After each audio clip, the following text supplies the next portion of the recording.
All right, all right. You know what that sound means? That sound means it's another great edition of the Thursday Night Throwdown.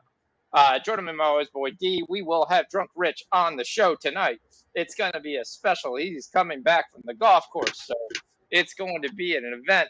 We are going to talk about NFL draft. We're going to talk about NBA. We're going to talk about the playing games tomorrow. We're going to talk about the playoff games on Friday. Me and Rich are going to basically kind of put up some gloves here to see who we like. I think me and D are going to go opposite ends, but I'm going to show D a way out of his bet with still trying to be loyal to his team.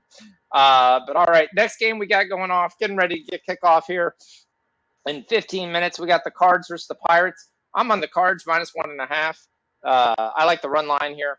Cards have been rolling right here. How much time do we have? I haven't done any type of. We got 14 minutes. Okay. I like the first 5 over 4.5. Yep. So first 5 over 4.5. I mean, Velasquez is pitching for the Pirates tonight, and he's a gas can, so I could definitely see that. I like Goldie at over 1.5 total bases. I'm taking Walker to get a hit, continue the streak. He's got 12 hits already in his first 12 games, 12-game hitting streak. Playing a gas can pitcher who's not aware of him. I like him to get a hit, and I'm pairing that up with the Sixers money line on Sunday because I see that as a sure bet. So, all right, so I'm going to take this over 4.5. I'll jump on with you as well. We've got some hockey tonight. The Yankees are losing 8-0 in the first inning. Yeah, they're getting shelled. So much for Brito being an ace pitcher after 2 games. Everyone's like, oh, he's going to be great. Let's wait. Let's wait and see. Tigers and Jays are scoreless, but the Tigers got a runner on. Motor City the Padres Kitties. play tonight. Yep. That's our late game, and the Brewers and the Padres. Most of the games can be nights can be talking about futures. All right, so this show can go one way or another. Right now, I'm sweating out a first round bet. I have Hovland, the first round leader. I have Rye, whatever his name is. He's in second place, and he is one back. He might be. I haven't checked, but he's one back. If they tie, I don't. If they tie, I don't win. Correct. Not as the first round leader. I don't think. I don't know. I don't. I would rather have Rye. I mean, that's 200 to 1. But Hovland's been there all day long. I've been sitting on that all day long. So.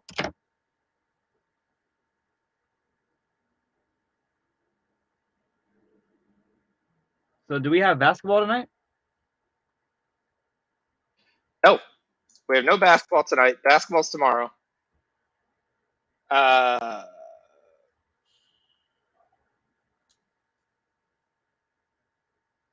like the Sabres money line. I like the Rangers money line.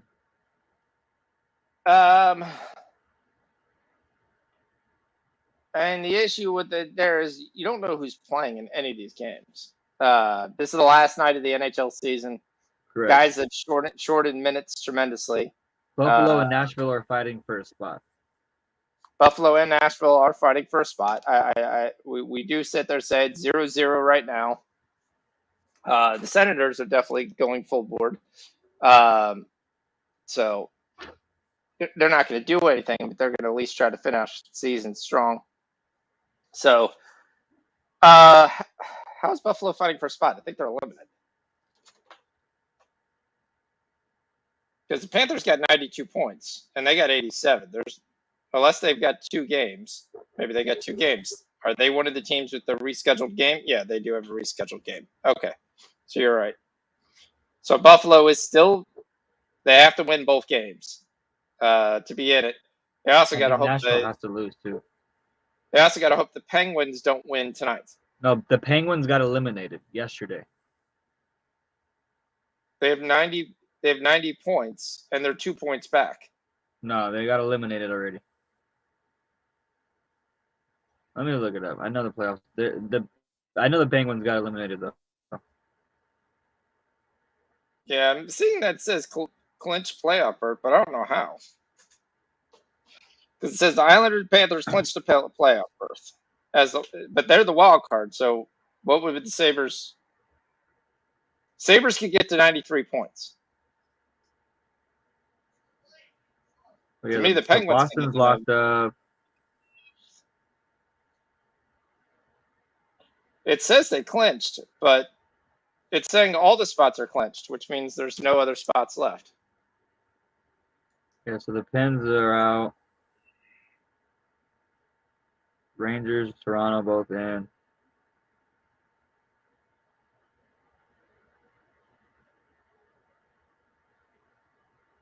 Yeah, Sabres made it to a spot in the final week, still alive for a spot. And the Senators have been playing spoilers all week. The only spot I can see that they would be available would be their division spot, but that says that they clinched. So I that's driving me nuts. I gotta look at something.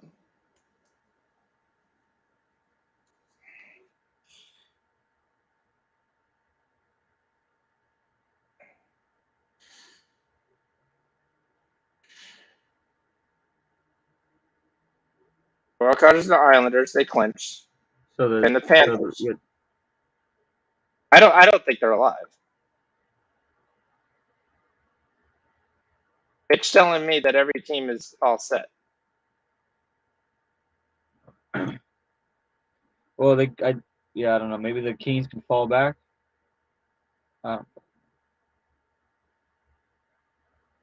Hey, the Kings are on the other side. They're on the other bracket, but I see all 8 teams. I'm trying to figure it out. But I'm trying to figure out how they're clinched when I do agree with you. If there's 2 games left for Buffalo, they can get to 93 points. 93 points is more than the Islanders' 92. So, it's crazy when you get stuff and you're like, is there anybody that can do anything? I mean, the wild card is the Kraken. The wild card is it doesn't show Jets, anybody maybe? is. The Jets are already clinched. So here's what I see clinched. But this doesn't make any sense to me because the Panthers have 92 points. So to me, that would be the only team that the Sabres could get to because they could get to 93 points. Okay? But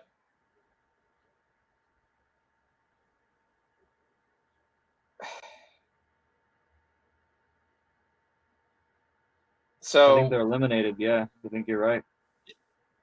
But to me, it does. I don't know why. Because to me, again, I sit there and I see the Panthers can get to 90, have 92 points. If the Sabres win both games, and it's 3 points for a win, right? It's like soccer, right? Yeah. I never look at the standings anymore. I just kind of by the point system. I just go, I know it's 1 point for a tie. So you get to 93. 93 is more than 92. So why is it? I don't know. Yeah, this is a.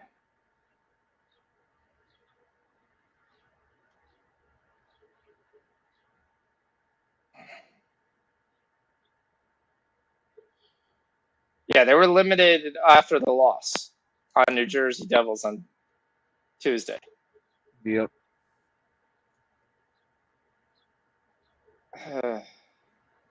Is it only 2 points for a win? Maybe it's that. It's 3 points, and then you get one, and if you go to overtime and lose, then you get 2. Yeah, you get 1 point. Yes, a win is worth 2 points in the standings. So it's not like soccer. That's why. So the Sabres do have 2 games left, and they could get to the best they can get to is 91. That's why they're eliminated. If it was soccer, they would still be alive. So they just got to realize they're playing the wrong sport.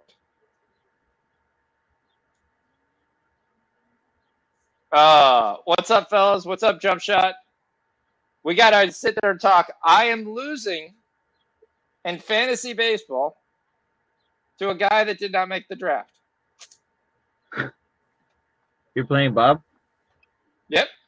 Bob's team has been pretty solid. I mean, you sit there and you look at the scoring, and it's not surprising. So Bob's beating me 7-4. You look at the actual scores in the summary.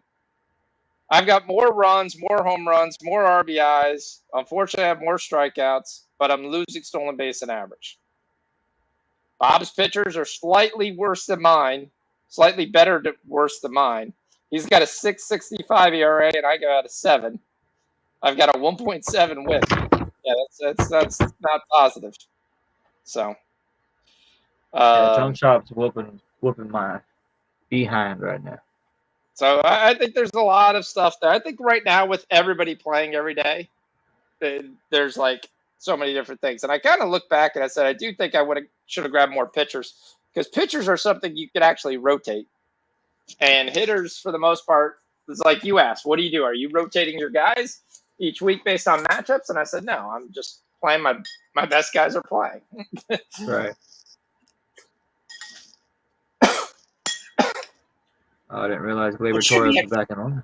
Nice. Yeah, he batted cleanup for a leadoff today. Yeah. I bet him every time he bats leadoff. How do you do today? He hasn't batted yet. Well, now he did, but yeah. But they're down 9-0. Joe Ryan went 1-2-3 right through that Yankees lineup. Yeah, that's one of my aces. I picked up Muncy for a bag of balls, man. That was nice. I needed that, especially with Cruz going out. What's his name dropped him. And I wonder if he's in the Dodgers' future though, because he's kind of getting squeezed out. If you haven't noticed, He just hit 4 home runs in 3 games. But the arrival of Josh Outman he's taken over that left field spot. Mookie Betts keeps moving to second base. So they're trying to find a spot for him. Yeah, he's hit some home runs, but his average is terrible. All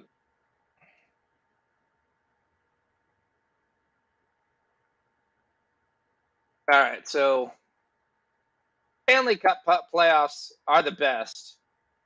All right, so we've got the bracket will be set. Postseason picture will be done tomorrow. We'll know when they're playing.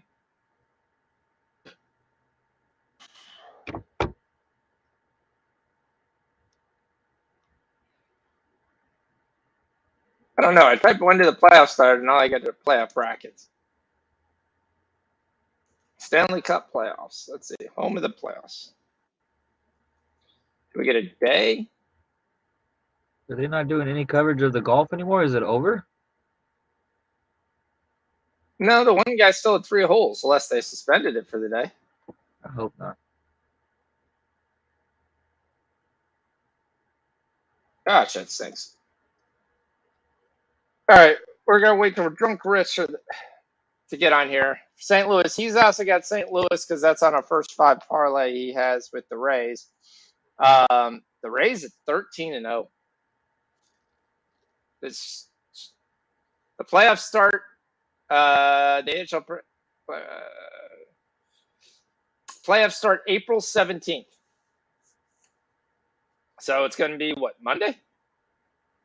4 days from now, yeah. Yeah, Monday. So the playoffs will get going on Monday. Excuse me 1 second. I got to put a pizza in. So I'll be right back. Yes, sir. Oh.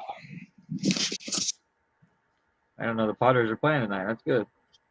It's real good.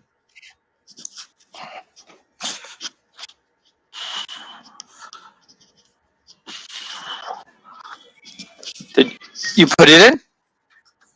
Okay. How much longer you got? I don't see a timer.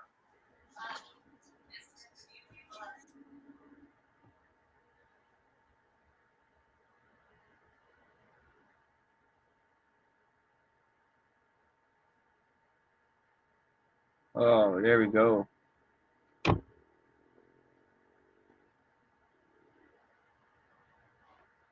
Got you on mute, Fox, by the way. So it looks like we got 2 on, 1 out for Detroit. Third and how did it's like everybody on my team is hurt. Matt Chapman got hurt now. Oh my gosh. Well, he's only like 100. I mean, you can't sit there and like say you're relying on Matt Chapman to do anything.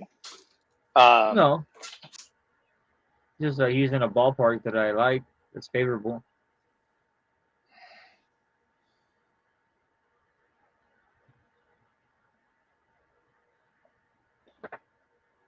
Yeah, I mean, I'll give you that. It is favorable, but he's just like he's nowhere near what he used to be. He's kind of that guy who's gonna bounce around from team to team and team. Occasionally come to, but I don't see him. I think Motor City Kitties here are threatening. Yeah, 2 on. Yep. 2 on, 1 out, second and third. Reds are up early, 4-1. Who's Yeah, they pitching had for that the pitcher at like 7.5 Ks. Lodoto. Oh, Lodello? Yeah. Yeah. Yeah, some of the K numbers are kind of crazy. Because guys aren't pitching that long. Oh, excuse me, I gotta go get some drink. This soup is spicy. Also, playing the Phillies. The Phillies kind of suck. They strike out 400 times. Yes, they do.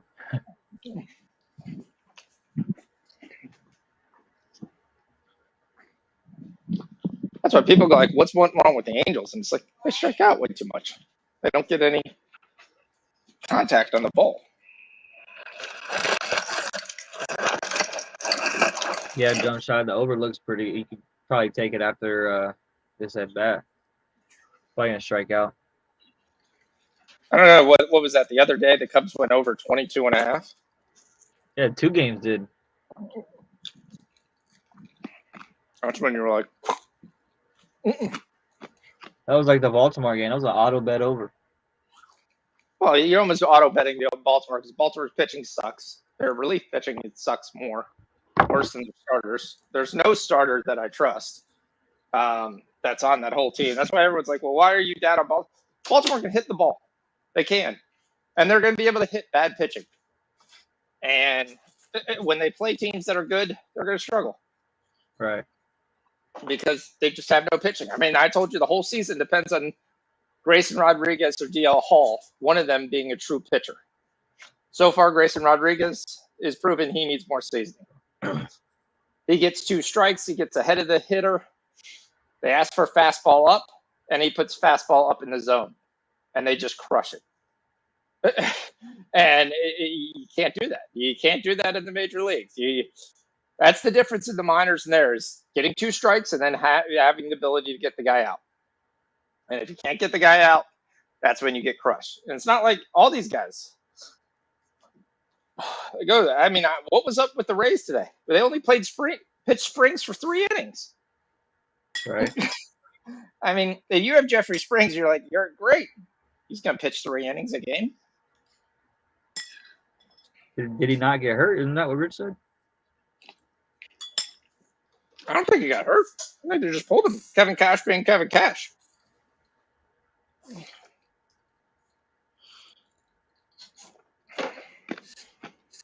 I didn't read that he got hurt. I'll check, but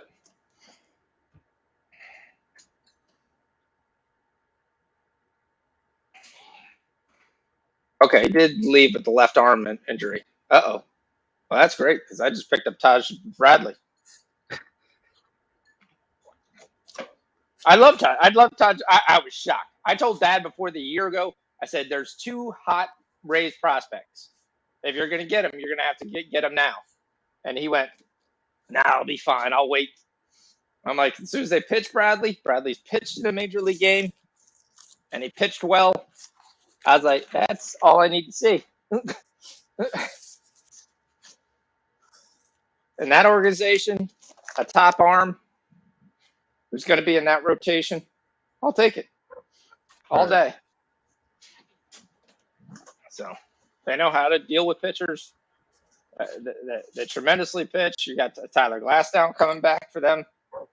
So that team is so deep.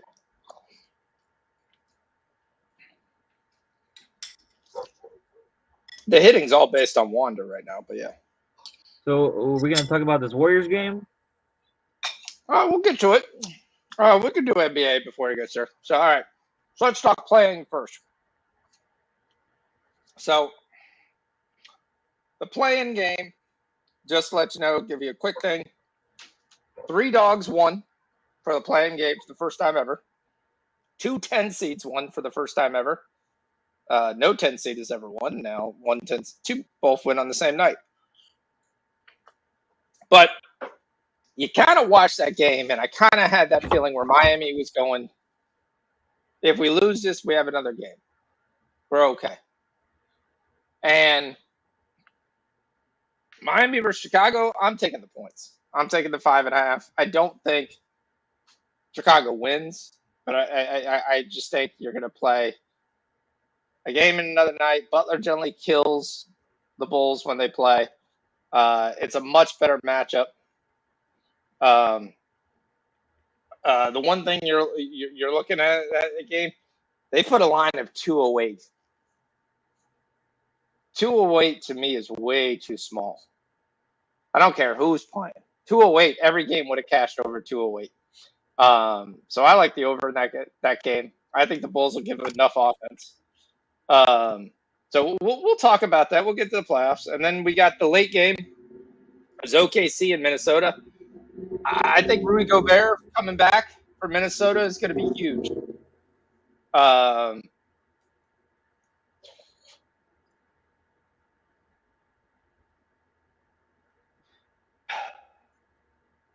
So,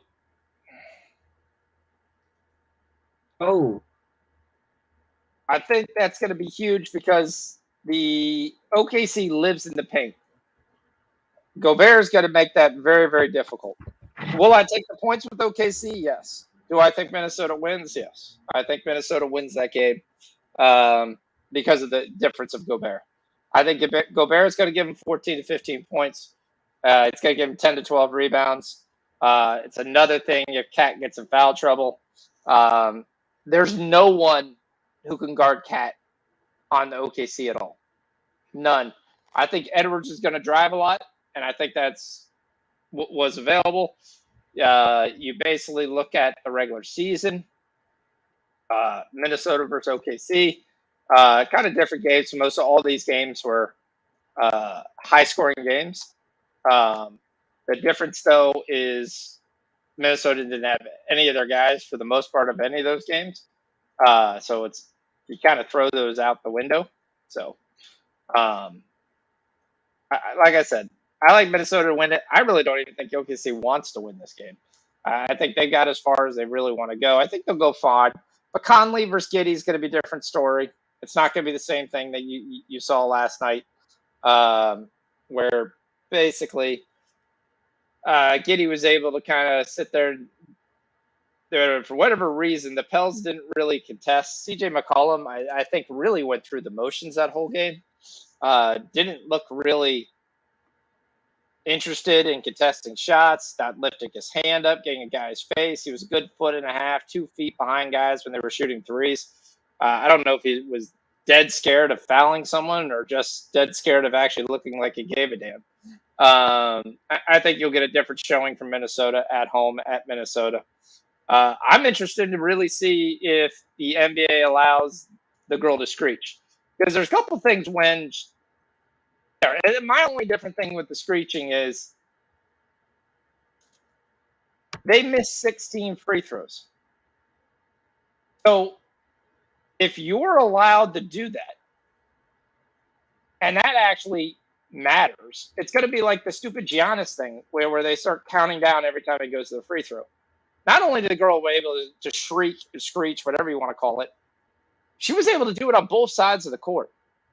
Yep. So was she running to the other side of the court, or did somebody else give her a seat? Did they buy seats on both sides? I mean, I know you get seats as family members, but you're not getting seats on both sides of the court. So, and EA basically, I know they're talking about it to see if it's there. And I think if she tries to do this in Miami, someone's going to put her hand over her mouth. Guarantee it. And you're going to have some big argument with DeMar DeRozan's wife and daughter. So, I assume it's his wife. So, OKC is spooky. I like I said, I took the points. I took the points last night, but I also had Minnesota on the money line. I'm not going to lie. Not Minnesota on the money line. I had the Pels. I thought the Pels had a really good chance, especially when they took the lead. I thought the issue that they had when they were taking the lead, it was all jump shots. If you're going to say you're going to have to shoot 8 jump shots at the end of the game to win, I'll take that every day. If none of those are layups and none of those are high percentage shots, and it's going to be you shooting jump shots, I thought the biggest issue in that whole game, and it turned the whole game, is when they took JV out, they brought in Jackson Hayes. It was a tie ball game, and CJ McCollum passed it right to Jackson Hayes like he's JV at the top of the free throw line, which they've been doing to JV all game, but there's two differences. And Jackson Hayes couldn't make a decision. He wasted 11 seconds of the shot clock without moving or dribbling. And then they finally give it to Ingram, and he has to take a running jumper, which misses. And then OKC goes down and scores. And that was the end of the game. From that point on, it was all OKC. If that possession is better and you get a better look and you get a basket there, the Pels probably win the game. and it's probably not even close. And so. Man, I lost a lot of money on that game, but it happens. Yeah. So it happens. But you won a lot of money the night before on the Lakers. So yeah. Yes. So I know. I knew when you asked me the question, I was like, who's going to win this game? I was like, shit, he's going to take whoever I take. I never liked that. So, we on the show for 4 hours a week. We bet the same plays. If you want to say the Pels lost the game, Pels lost the game in the third quarter. They came out of the third quarter and looked like the game was already won, and they looked like they felt like it was won, and OKC took over the game and took back the lead. But the Pels battled back, took the lead back.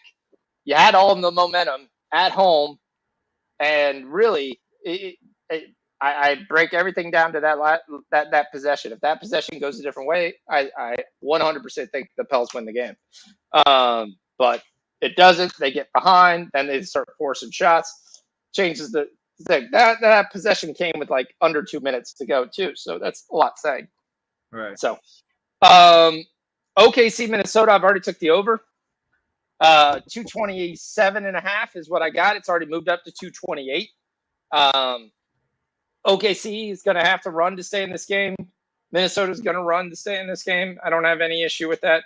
So I actually got there. So the only reason I'm on the Bulls over because I'm playing the number.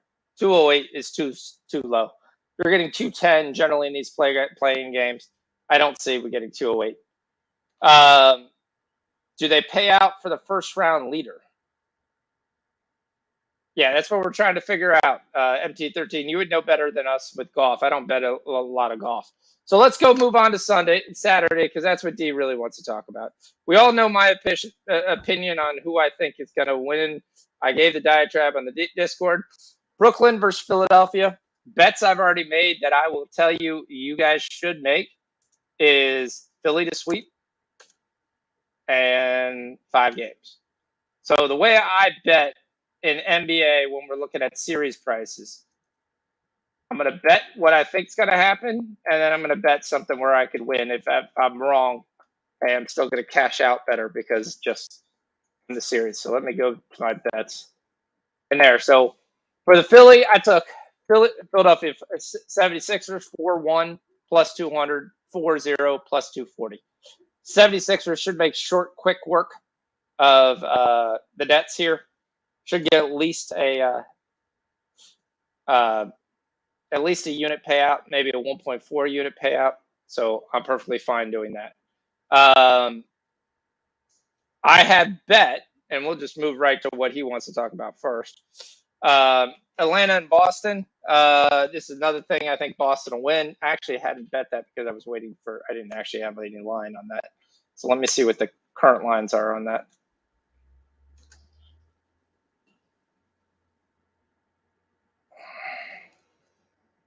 Oh my gosh, they have Colin Ray pitching for the Brewers. Are we at home? We are. I should have went to the game. Yeah, This game's should have. going over. It's going over 9. All right. So the most intrigue of any of the first round series is in the East. It's Cleveland and the Knicks, and the other 3 teams are just going to basically sweep for 5 games at the most. Right. I'm just going to flat out tell you that. The Bucks are so far. I don't even have any lines on the Boston or the Bucks. So I'd have to go to FanDuel to get your line. My other book is just not giving me any lines. Like that game just don't exist. Because there's it's going to be 4-0. Atlanta may win one versus Boston, but I think Boston will win. Knicks and Cleveland, you got to find out what's going on with Randall. You can't bet this game if we know. Will Randall play? Yes, Randall will play. How healthy will he be? Who knows? But he will definitely. He's practicing, light practicing. I think he'll definitely suit up and play. I think that's going to be a great series. I still have the Cavs advancing, but I think it's going to be a long. That's a 6 or 7 game series. That might be a game where you just bet the amount of games. So you go versus 6 game or 7 game bet versus a 7 game bet. Let me see if I can get price. Let me go to FanDuel real quick so I can get some prices because I can't believe they're denying me prices on my book. Yeah, that's definitely took a toll when they lose Valanciunas to being stepped on by the guy. Quite frankly, though, I don't know why a lot of guys don't do that. I mean, you take so long to get to the NBA, you got a chance to get there. Oh, I accidentally stepped on your best guy's foot. All right, he's going to be out for a couple minutes. Let's go. I'm just telling you the truth. Where's series bets? Anybody know where series bets are in FanDuel? Like, where's NBA futures?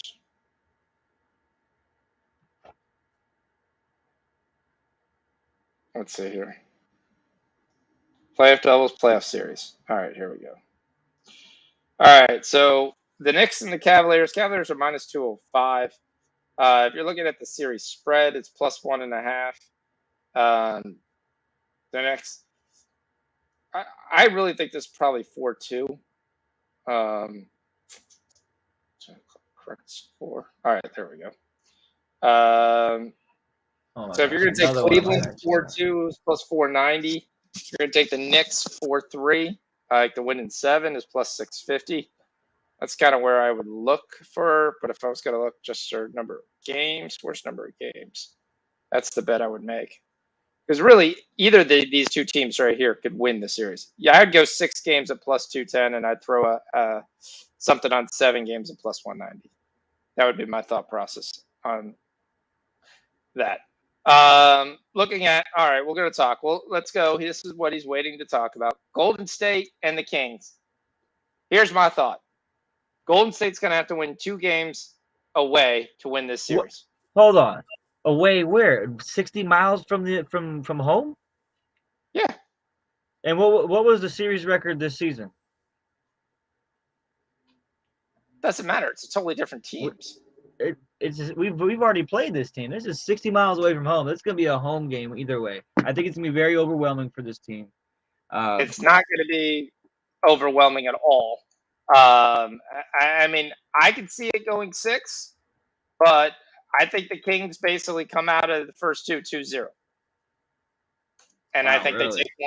they take one in Golden State. I think the Kings are a lot better than people think. But you look at the raw numbers and efficiency, they're top 5 in offensive efficiency. Now, in defensive efficiency, they're not. I think your bigger question is going to be how healthy is Wiggins? He's not hurt. He hasn't played it forever. He's completely there. Is he going to play? Yes, he's definitely 100% going to play. But so yeah, we beat them. We beat them in so the series this year. It's 3. I've got the games right here. 3-1. Correct. And Golden State covered every time but one. Yeah, the one game you beat them was April 7th, which that game didn't matter. Correct. And that was at Sacramento, and we lost at Sacramento. You go, okay, I see. Okay. I'm not telling you. Here's the way I bet this. I'm telling you right now. I bet the Kings straight up. I think the Kings win the series. I don't think there's any issue. I took the Kings 4-3. I took the Kings 4-2 at plus 900. I bet the 6 games and I bet the 7 games at plus 190 and plus 215. So that's my hedge. I'll bet one bet that you give me right now. I'm already sitting on the Warriors to win the first game, to win the series, and then before the season, I'm already sitting on them to win the conference and the finals. So I have to head some way somewhere. So yeah, lead me the way.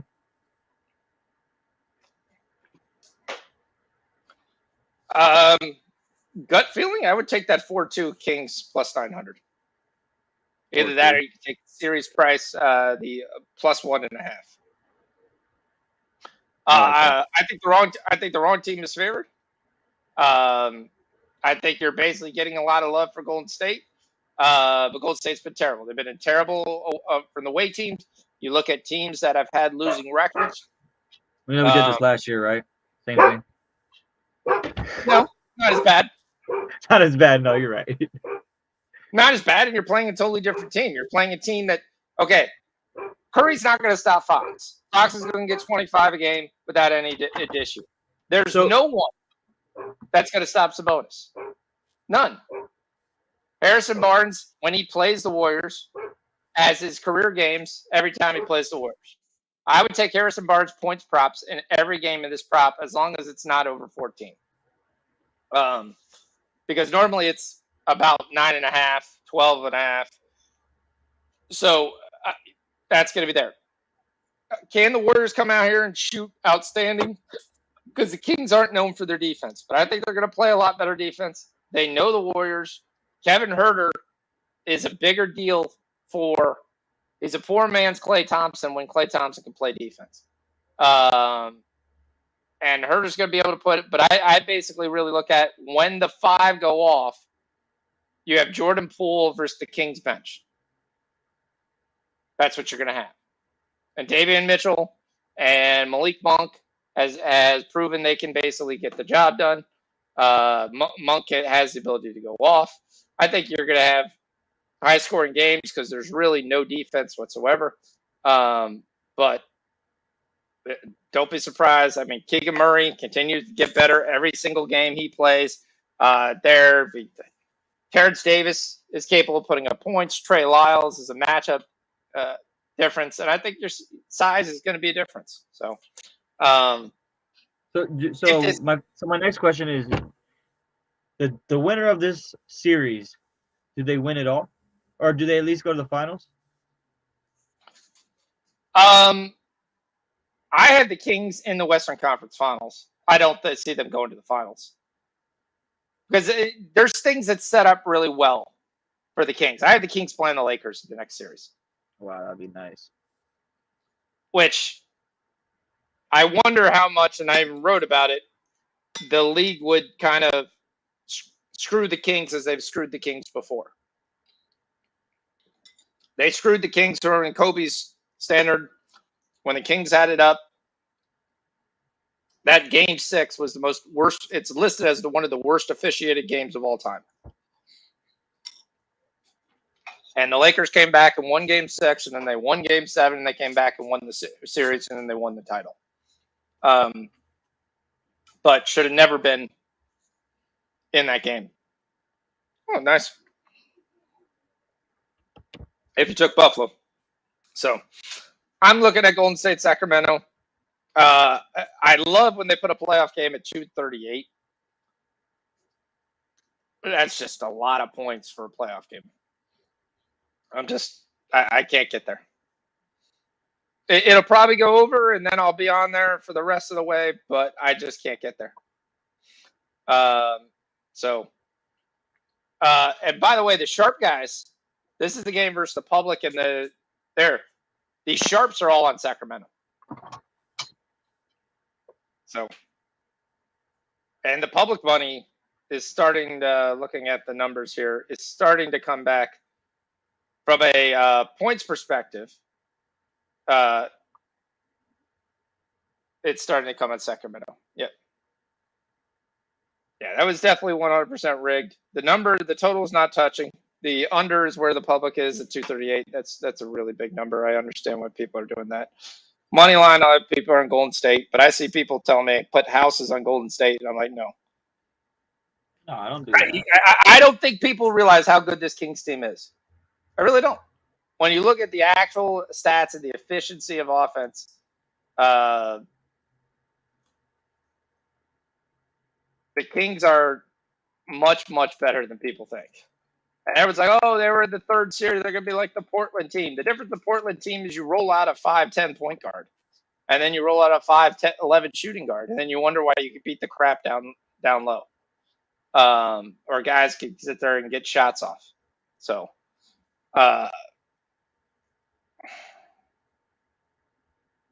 their advanced metrics are 100 times better than Golden State. I think the games will be good because the Kings are not the world's greatest defensive team. Neither is Golden State. I have a feeling you're going to watch Draymond Green bitch and cry for most of the game.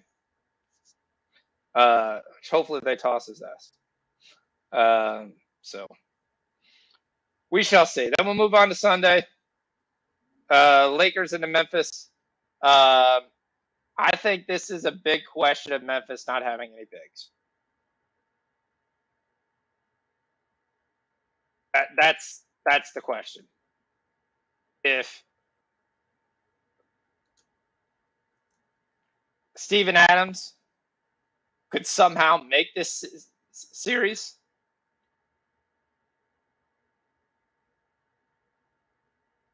but he's listed as completely out for the playoffs, then Brandon Clark is not going to make the series. That's a whole lot. I think JJ versus AD will be must-see TV. I think JJ blocks, AD blocks, both of those things you should be all over. I was kind of shocked how much LeBron actually scored the other night, but I like the Lakers to beat Memphis in the series. Will they beat them at home?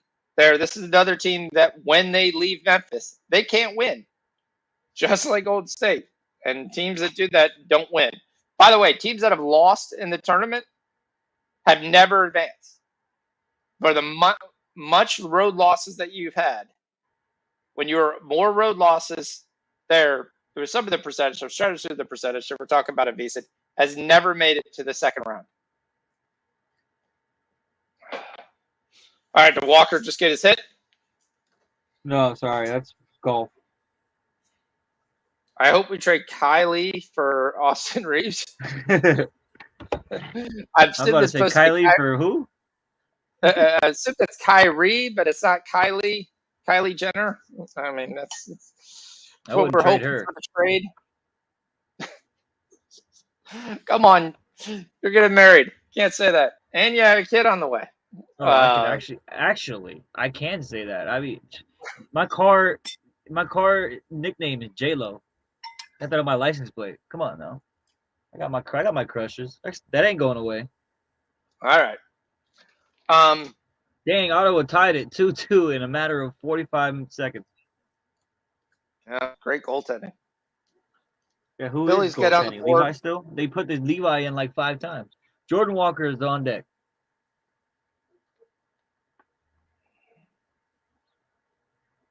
And we have a man on second, 2 outs, 1-1, Toronto and Detroit. Yeah, we're not getting a lot of hits so early on in this Cardinals game. Hopefully that can change. So, well, Velasquez is already at 31 pitches. So, I mean, I think when you look at Sunday's games, it'd be the whole theme should be what could have been. Memphis not having their complete team, Clippers not having their complete team. Phoenix should make short work of them. So I'm interested to see that. Suns, Clippers there. That would be the other series I would definitely look at. Oh Here's my gosh, what happened there? Oh, jump shot's about to be pissed. Oh man. Here's the one question you have to sit there and ask: who wants Trae Young? I mean, I get Trae Young. He's a tremendous offensive player, but he's killed 3 coaches. I like Collins better than Trae Young, to be honest. In 3 years. You're paying him elite money for, I don't think, an elite point guard. I mean, I don't think he's a great shooter. He's a great free throw shooter. But I think there's guys you could get for cheaper that can do the same things he can do. So I do wonder. And then the one thing when you look around, there's a lot of teams that have a really good point guard. Everyone's always like, oh, it's easy to trade these guys. I'm looking and going, to where? I mean,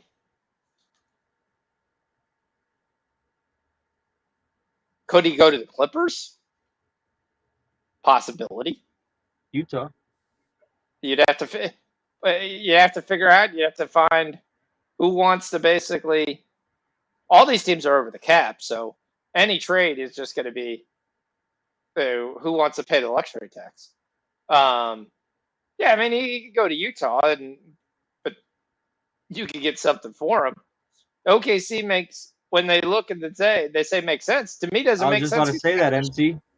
The Nets. You have Josh Giddey. You've got Dinwiddie. I don't see there's any reason for that. And to me, Dinwiddie can do the same thing Trae Young does, just doesn't do it as consistently, and he does it for a lot less cost, and he plays defense.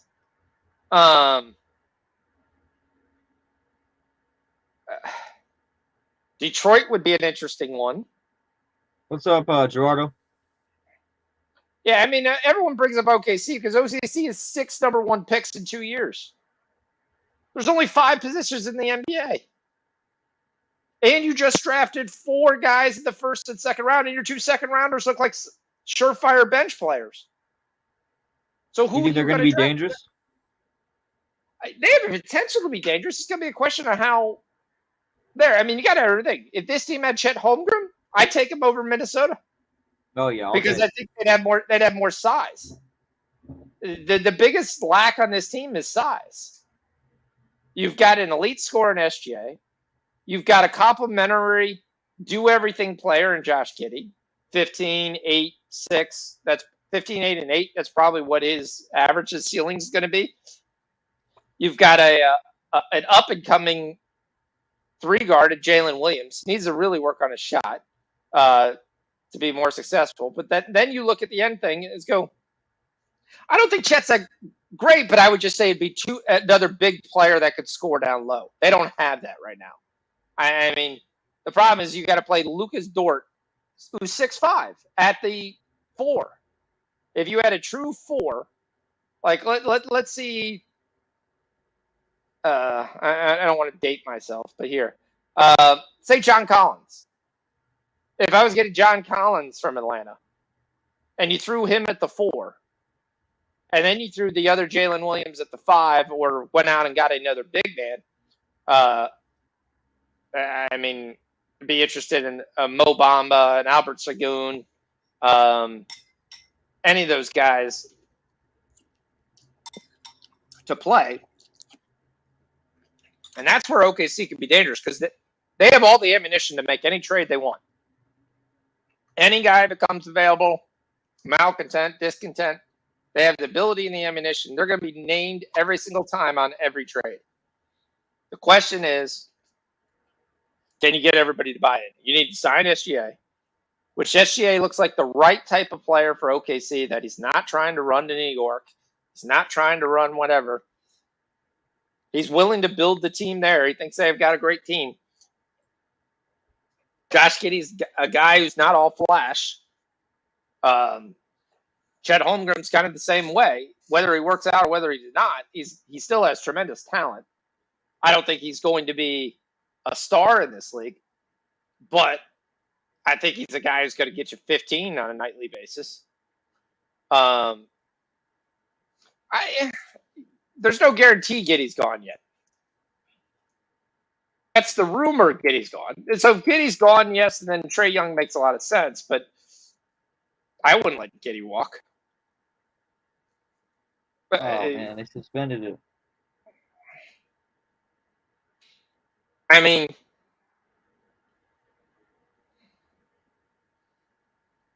he still has another year.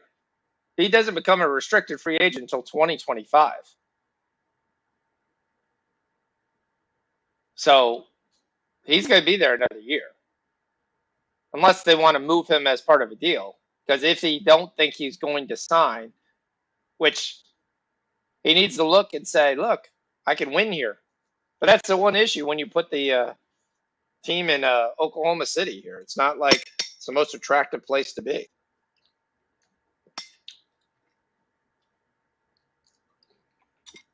So as long as they don't give him away, I'll be happy.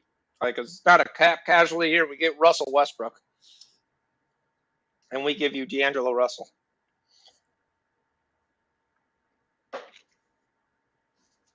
There's not a guy in the NBA that would want to be on Miami. Just because of Eric Spoelstra. I think the way he coaches, tremendous defense is great, but it's boring basketball. It's just flat out boring, and you're never going to get any stats. One guy is going to get the stats, whether it's Tyler Hero, whether it's Butler, whether it's whatever. There. New York's cap is so bad, they have nothing. There's no way they could even take him. And you know what's on the collective bargaining agreement that may stop all this anyway? A hard cap. The NBA is talking a hard cap. That's what's being negotiated. So you put a hard cap of 275. The Warriors have to drop 3 of their guys that are on their team right now. Yep. And they were like owners, because owners are basically saying, we're going to pay it, we're going to pay it, we're going to pay it. And the rest of the teams are going, well, that's not fair, because that's not the point. The luxury tax was supposed to prevent you from doing that over and over again. You have these teams just keeping everybody together because they're paying. And the owner doesn't care because he knows he's going to make it up. He's going to make it up with groupies that come out of the work and all talk Golden State and ticket sales and TV revenue and all kinds of other things. So they don't care about paying it. So you go to a hard cap, it changes the NBA really, really quickly. So it'll be very interesting. So I hope they want to do it. I mean, if I was going to move Giddey right now and you were going to move him, I'd move him to Charlotte, and I'd take back the player I'd absolutely hate, but I'd take back LaMelo Ball. You would, huh?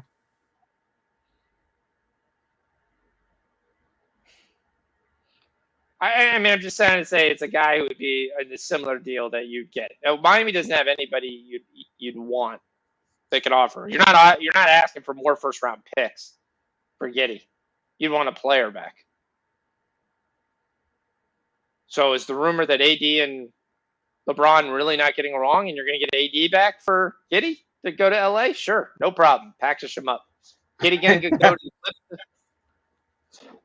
Yeah, Giddey going to go to the Clippers. Pack him up. Giddey going to go to the Clippers? Okay, I'm not sure who they're giving up back in return. I mean, Norman Powell's not getting the deal done. You could send him to New Orleans for Zion. You could do that. Zion won't play. And It's all right. Somebody thinks he will. And the dumbest thing they could have done was have Zion work out in pregame warmups. That was so dumb. That was the dumbest thing you could do. One, if you're sitting there watching it, it's not that big of a deal because if you understand what you're talking about, there was no explosiveness on any of those dunks. Those just kind of like half-heartedly jumping in the air and making a little lazy dunk.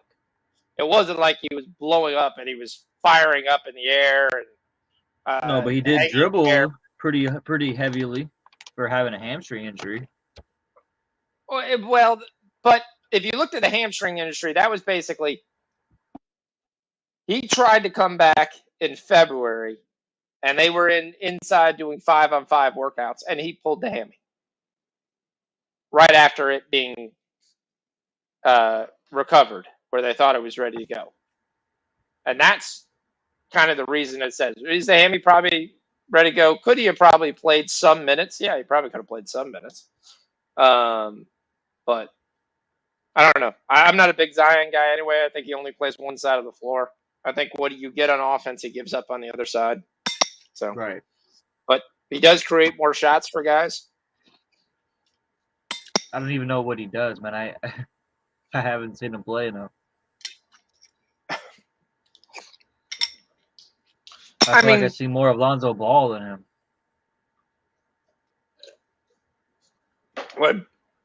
Well, Ball's done. Ball's done again for another year. He might as His well career. chalk it up. Well, I mean, he's collected a $30 million paycheck for each year. I mean, this has got to be LeVar Ball's favorite thing ever. Yeah, he just collects $30 million. All right, he goes to rehab a couple times a week. Oh, we need some runs here in this Pirates-Cardinals game. Yeah, Vince Velasquez is like, CC Sabathia in, 2008. All right, where's Drunk Rich? 8:30s. Come on, let's go. He might have fell asleep.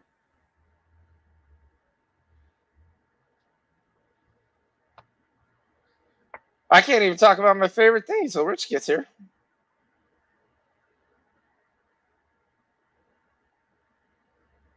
Are the Indians the Cleveland playing right now? Is that what happened to what? Lonzo? Lonzo keeps having surgeries that aren't. LaMelo? LaMelo's fine. He was shut down for just kind of like we just want to try to lose without trying to lose. Yeah, it is left knee. Yeah, because Lonzo's had isn't like two reconstruction knee surgeries already.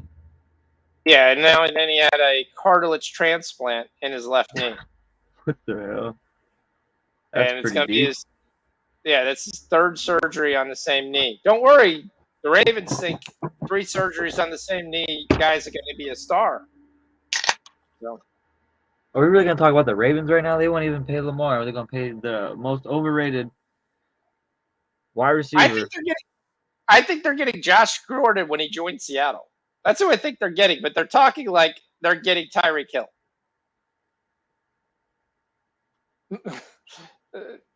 It's so funny when you listen to these people. Oh, we've got OBJ. We got OBJ. Oh, who you're gonna get throwing him? Oh, don't worry, that'll all work itself out, and it might.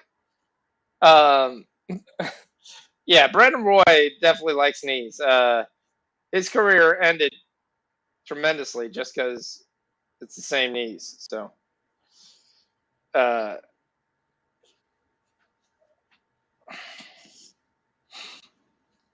but it's just crazy. So I'll give Rich time here. So I was going to talk about the other thing. Let's go NFL draft. This is where you guys all tell me I apologize that you were right in the first place, and I never should have sat there and thought that C.J. Stroud was going to be the first overall pick. I'll pause for effect. You were right. Thank you. So I'm sitting with plus 280 tickets and plus 290 tickets on Bryce Young being the first overall pick. It's the highest I've ever had for a first round pick. That looks like it's going to come through. I'm also sitting, and I'm going to tell you this right now, and you're going to tell me no. Houston's not drafting a quarterback. It's so funny when you listen to these people. Oh, we got 2 The only way Stroud goes to is if Houston trades out.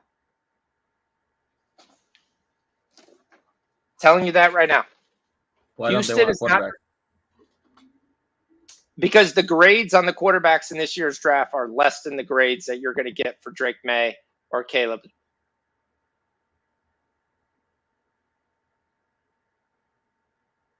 So Drake May and Caleb have already basically said, the scouts would say, if they came out in 2023, would be the first two quarterbacks taken. So why do you want to take a guy who's a lower rated prospect? Also, you're a defensive coach. You're coming in there for the first time. I think Houston trades out. Correct. Houston wants Caleb. I 100% think they want Caleb.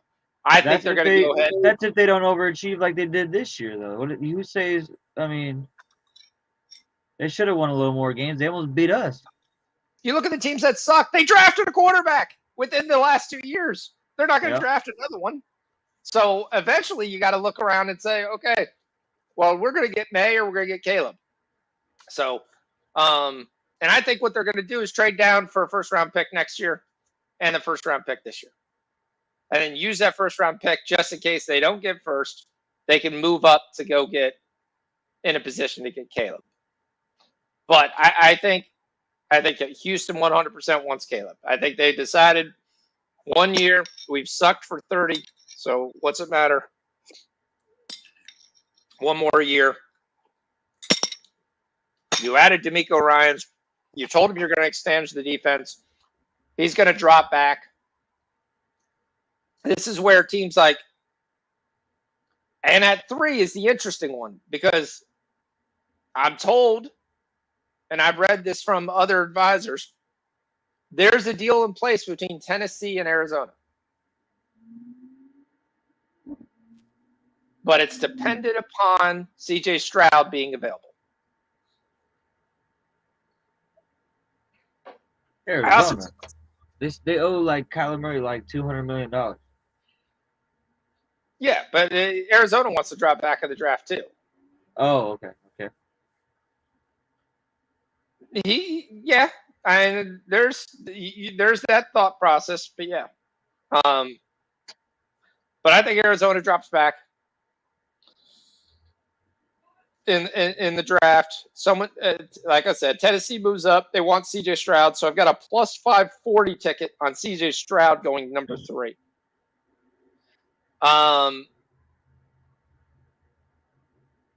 But Stroud's how many not quarterbacks there. are we going to see in this first round? 4. That's it. This idea that Hendon Hooker is going in the first round is ridiculous. 4. Wow. I mean, look at last year. Last year we were talking Desmond Ridder and Malik Willis going in the first round. You had mock after mock that had them in the first round. Not only in the first round, in the first 15 picks. Right. Desmond Ridder goes in the late rounds. Malik Willis goes even later.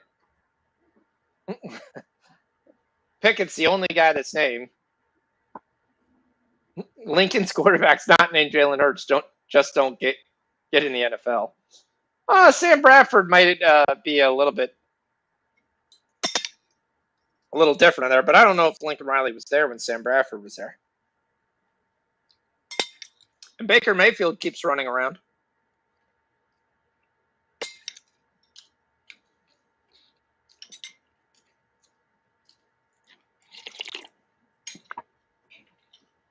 So, I mean, you could say the same thing for USC guys, except for Carson Palmer. He's the only guy from USC to actually do anything. Yep. And there's been 1,000 USC quarterbacks that are supposed to be great. Liner, wasn't he from USC? Yep, first round pick, Heisman Trophy winner. Drake May, like I said, Drake May has a higher advantage. Those are the 2 guys they want. They're going to get one of the 2. They're going to wait a year. I don't even know who that cat is. North Carolina's quarterback. The Tar Heels? Mm-hmm. The Tar Heels are back, huh? Well, they score a lot of points, and May gets a lot of things, but he's a prototypical quarterback who can move, run. He can make all the throws. Good decision making when he's not trying to be a gunslinger. There. I also have a bet. Zay Flowers will be the number 2 wide receiver taken. Got plus 300 on that. Zay Flowers is. I love Zay Flowers from the beginning. His stock has been moving up, up, and up. I like that to happen. The big wild cards that you look at in this draft are: do the Raiders stand still? And who takes Anthony Richardson? To me, the teams that make the most sense to take Anthony Richardson is Seattle.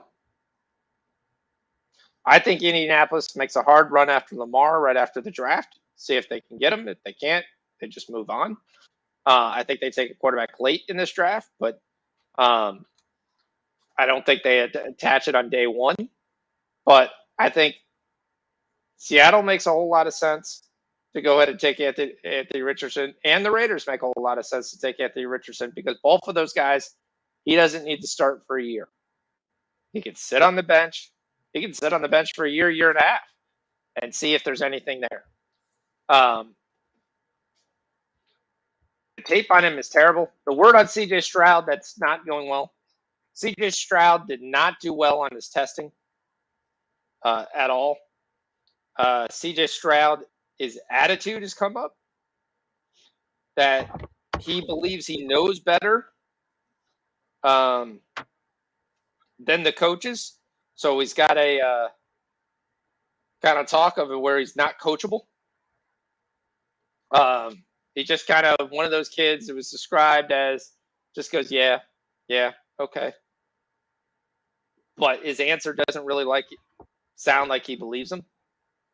So they question that with CJ Stroud. And not scoring well on any of your tests is not something that's going to go well at all. Right. So I got the score. What was the one thing I would say?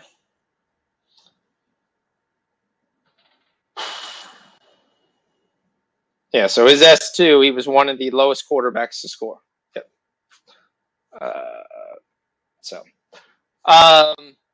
So looking at the draft, things that you could take that of good number. Jackson Smith and Jigba will be the first wide receiver taken. Do you think he's going to go to the Chiefs? Love him. No, he's going to go in the mid-teens.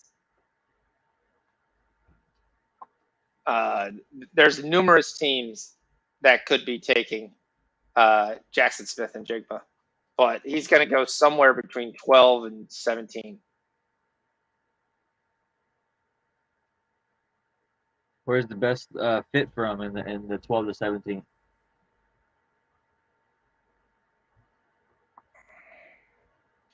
Quite frankly, he fit on any team.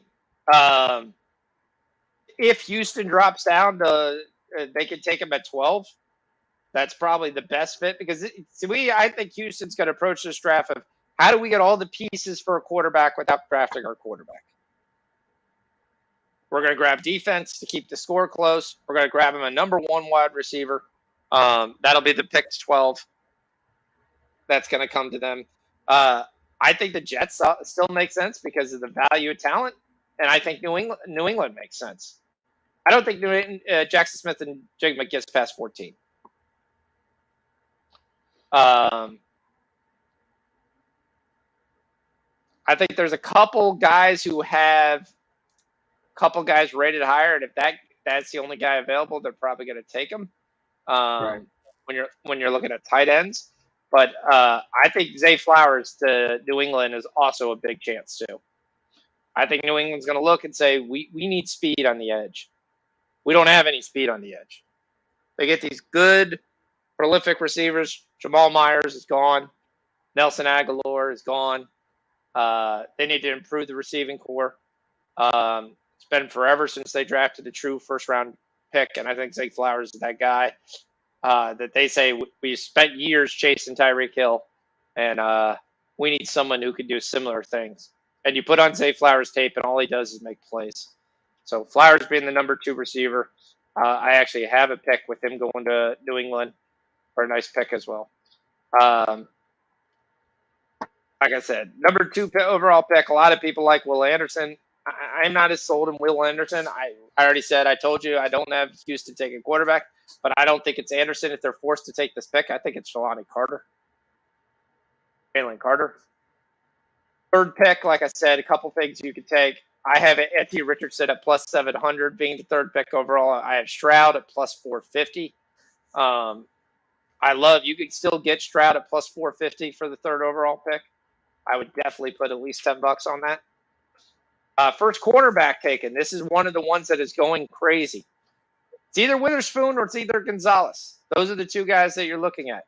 I'm not as sold on Gonzalez. And my one guy that I talk to that I value his opinion that creates his own show, he loves Witherspoon. We've broken down Witherspoon pretty much a lot. And I'm not as sold on Devon Witherspoon. I think he gets lost sometimes in coverage. I think the difference when you look at kind of some of these guys is who's got ball hawking skills and who doesn't. I think the issue with Witherspoon I don't like is he hasn't faced really good wide receivers and really good competition. And when he did face good wide receivers and competition, he got burned all over the place.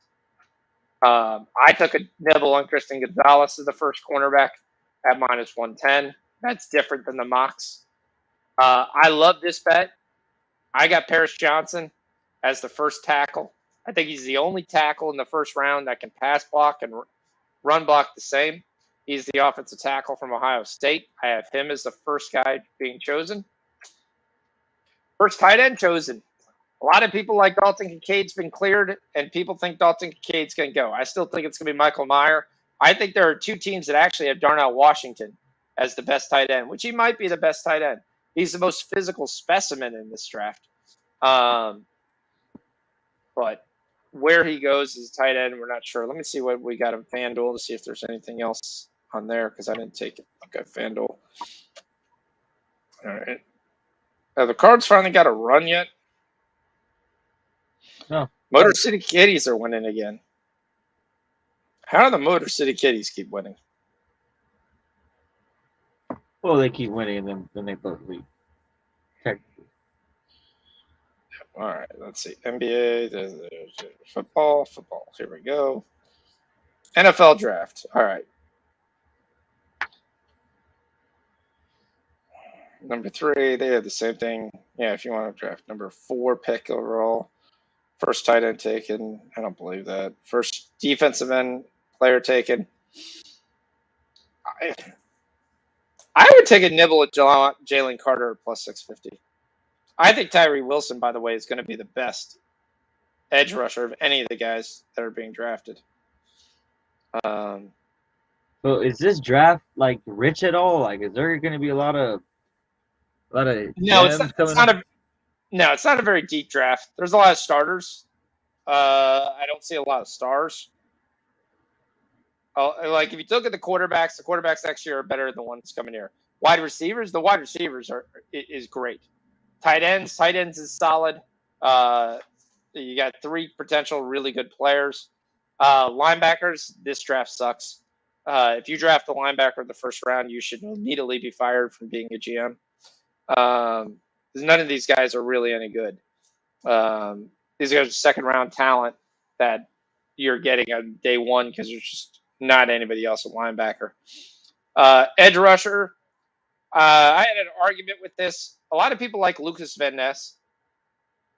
And to me, Lucas Van Ness is no different than AJ Esponza, who's up in Buffalo and barely trying to make the rotation. Maybe he's a Ninkovich, but I don't see him as this great edge pass rusher that would be the number 11th pick that I would in the draft. I just don't see it. He doesn't have ideal size. He doesn't have ideal speed. He's an effort guy, Jared Allen type. Still could be solid. Still could have a great career. Me, it's just not a first-round pick. Bets I would make. Number of quarterbacks drafted in the first round under 4.5 is juiced at minus 158, but I would take it. Hendon Hooker's not going. I differ on this. Oh, and I'm actually going to take this right now. I see two running backs being chosen in this draft.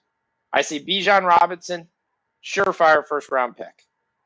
Every day, 3-down back, can play for forever. Then I see Jahmyr Gibbs, who I hear the Bucs love. Versatile guy who can catch passes, play the slot.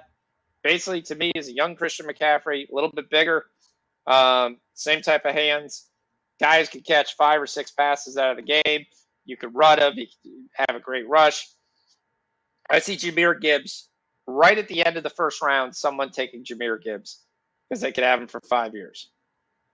So I took the plus 350 of over 1.5, 2 running backs being chosen in the first round. Number of tight ends drafted in the first round. There's only 3 teams I know that have Washington on their board as a first round talent. If those teams don't take him, he's not going to go, and you're not going to get 3. Total number of wide receivers drafted the first round is 4.5, because this is basically all design of Heisey from Tennessee gets drafted in the first round. I don't think he's a first round talent. I think he's a second round talent. So I don't see it. Total number of defensive backs drafted in round 1. This is way on the under. It's not going to be 5.5. It's really juiced. Minus 310. Offensive linemen drafted in round 1. This I don't understand. So I look at the draft and you look at offensive linemen. We got Skoronski. He's going to go. You got Wright. He's going to go. You've got Johnson. He's going to go. Those are your 3 guys. They'll be drafted in the top 15. Those are the guaranteed guys that'll be drafted. So when it sits there and says Broderick Jones from Georgia, okay, if they're counting him, that would be the 4th offensive line. And then after that, I don't see anybody there. So if you're getting 5.5 on this, I absolutely love that. Let me go back to that. Make sure that was 5.5. Yeah. Yeah, you're getting plus money for under 5.5 in the first round. There's no other guy that's going to be drafted. It's going to be Skoronski. It's going to be Johnson. You're going to have Wright. Broderick Jones. Those are the 4 that I think get drafted.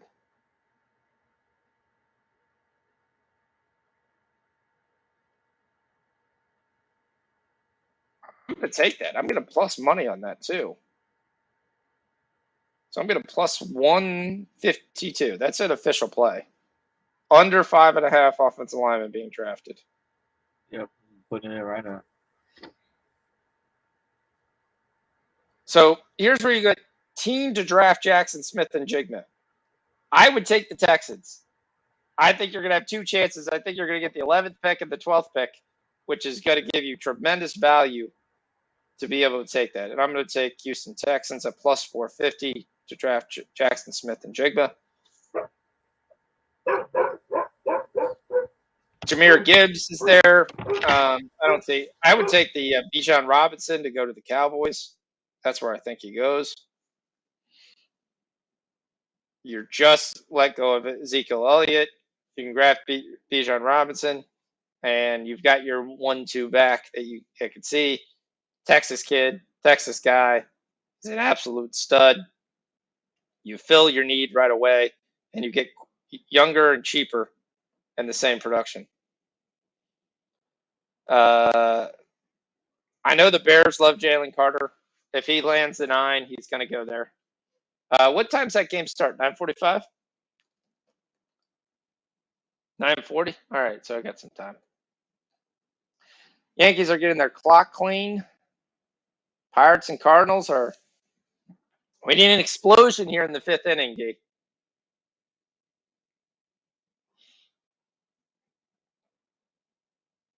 Stetson Bennett. I love this draft that this is in here. Stetson Bennett.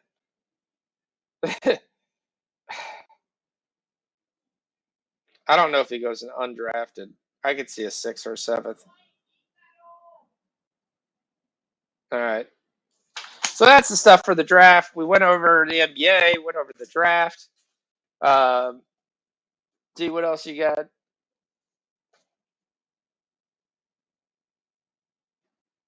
Soto and Xander over 1.5. What's your record, D? Did you catch up to me?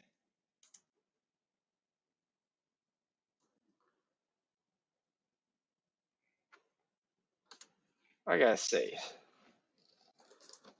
I don't know why you keep taking Soto. He hasn't done squat. Is there any metrics you like that you're taking Soto here? Oh, was I just talking to myself for like 15 minutes? Yes. Oh, man. Oh, Soto just hit a home run, and it is windy, and the ball is going to fly today.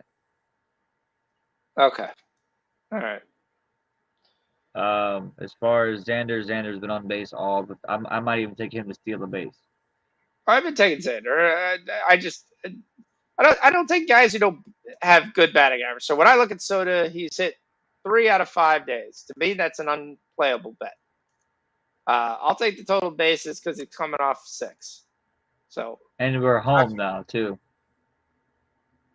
yeah, but like what I do in baseball, and you can see what I do in baseball based on the plays that I'm giving, is I find it the play that I really, really like, that I like the money line, that I think is a rock solid chance to play. Like you said, Sean's all on the Lakers. If the Lakers don't win, he's in trouble. Yeah. Which could have been, but I get myself hedged before it happens. So if I got a money line at a +10, I'm feeling pretty good that I can walk away with stuff. So in baseball, I like looking at the guys to take a hit and that one money line guy. Then I can take anything up to a -205, 250, and still end up making that unit just pay no juice. Yeah. As long as that money line play comes through for me. But I do hedge against that too. So I'll take Soto. Like I'll take Machado right now to get a hit, a -271. Yeah, Colin And I'll Ray take is that. not good at all. And I'll take that with the Sixers. And I got that at minus. Here I'm going to pay some juice. I'm going to pay -130 because Machado is pretty clear to get it. A lot of times I'll take 2 guys if they're -250 or above. But yeah, I don't know. It works out for me for baseball instead of just playing around and trying to see if the guy gets a double or a home run. So that's kind of what you're doing. Because I mean, like you're looking at Yelich. Yelich has got 4 out of 5 games he has a hit. You look at his total bases; he's only hit that in 2 of the 5. Right. So I'd much rather play Yelich to get a hit at -193 with the Sixers. I'll throw a little Bogarts into him and I'll get a +140. So then I'll end up, I look back, I'll have 3 or 4 units on the Sixers and I'll be able to look at one of my open parlays and I'll just hedge that at +10 and go, okay, I'm either winning or I'm taking nothing. So now the best thing you don't want to do is take 9 million hit stinks and then lose all the hit stinks. That's the one disadvantage you have, and then you're like, okay, no matter what happens, I'm in the hole. Definitely. But that's why I only pick out 2 or 3 and I see what's kind of life. So let me take this Soto. I'll take the Soto at one. And anytime I can get even money, I'm just taking that bet by itself. Because again, like I said, I don't want to pay any juice. So I'll take the Soto at over 1.5. Has the Cards got a hit yet? Last time I saw there was like 3 hits. Yeah, this game is like the best pitching that I've seen all day long. Ground ball after pop up. Everybody's only at 63 pitches. Yep, still at 2 and still 1. Santana's got 1 hit, and Joe's got 2nd hit. St. Louis has 1 hit all day, and that's by Brandon Donovan. What do you think about taking the Blue Jays?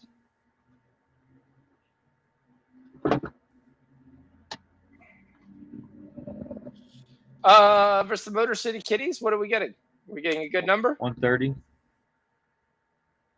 130? Plus 130? I Minus got nothing. 130. That's what I'm asking.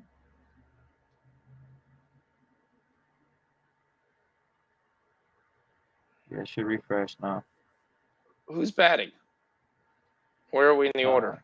We're at the end of 9 the or order. 8. Yeah. We're at the end of the order. You're going to get a much better number if we get out of this inning. This Yeah. this I don't half know if of they it. do though.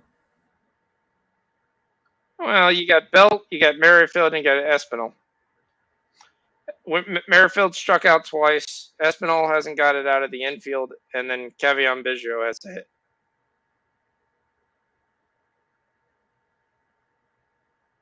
All right, we got one out. I'm just gonna wait till the end of the half of this inning, then I'll take Toronto here when in the top of the seventh. That's what I'm gonna wait for. There's a base hit. Whit Merrifield. That's good. Espinal. I looked at drafting him. I don't think I drafted him. Somebody else drafted him. Because I like Whit to get some runs. Yeah, my buddy at work, Jonesing, picked him up.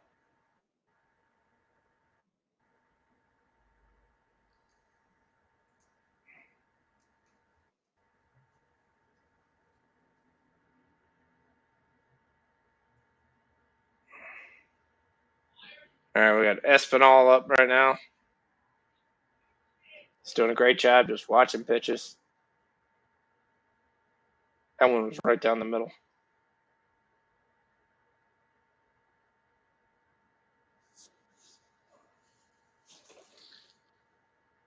So we on the over? We got two bad pitchers. Rookie pitcher. I mean, You said Martinez is DeWitt's gonna get like 5 strikeouts. I mean, he's gonna do his thing. He's been doing remotely okay. Not the best. But I like the over 9, yeah. He's got a 6 ERA. We just played the Braves, What's the definition of the doing your Mets. thing? He's out there throwing the ball. Yeah, he's doing his thing. Yeah, he's doing his thing. He's watching gopher balls keep going over the fence. He's doing He's his giving thing. up 4 runs, each of the last 2 outings. So take that for what it is. All right, if we're looking up for Kyle Gibson like numbers, that's not doing his thing in my book. That's just being a guy. After 2 starts? Care if it's after 1 start. I've got a quick hook. All right. Because he's not a young guy. It's not like he just came up from the minors and then he's kind of working his way out. It's not a ballpark that's conducive to low numbers. Whit Merrifield steals. Gets the second. I can't believe Man U lost that game up 2. I also can't believe I didn't put more on Fiorentina. I was pissed at that. All right, we got the Newcastle Jets versus MacArthur. Both teams got 26 points. Newcastle comes home. MacArthur is absolutely dreadful on the road. Haven't won in 2023 on the road. Newcastle's not that great at home. Both teams concede goals. What can we get on a numbers goal here?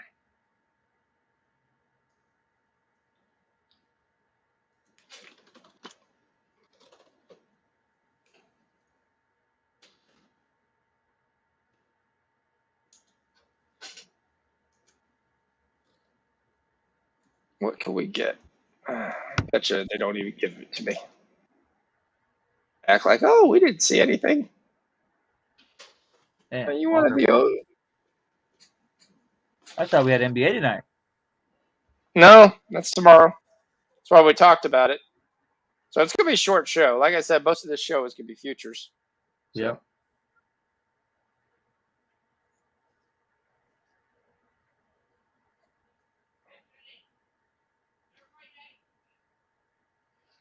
Did you hear my son? He's right next to me. Yeah.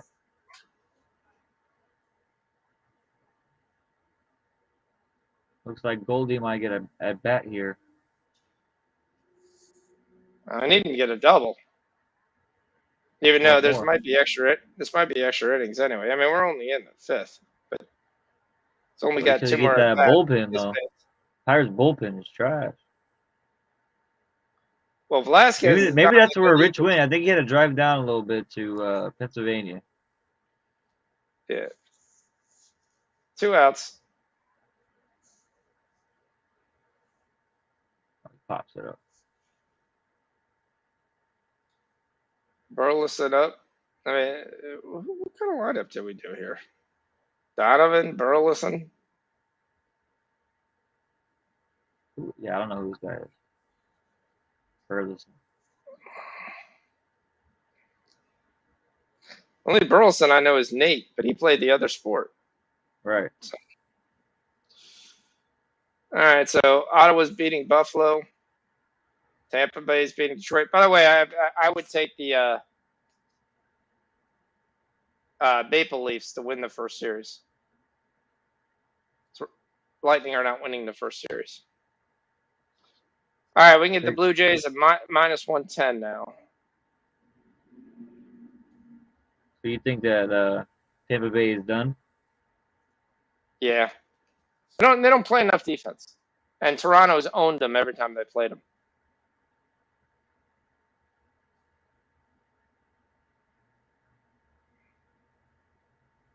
I think the Lightning will score. The problem is they just can't stop anybody from scoring. And it's not Vasilevsky's fault. It's the defenders that are in front of him.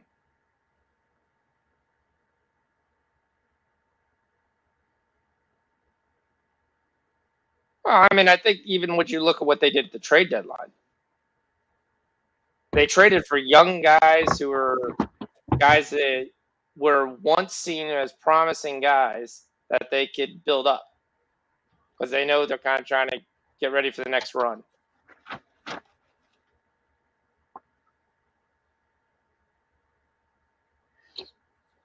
All right, so the Blue Jays, that's the top of the seventh. Get the Jays right now at plus 100. Yep. Like I said, no juice. Motor City Kitties. It's going to be Alex Lange from the bench here. Gerard is saying, yeah, yep.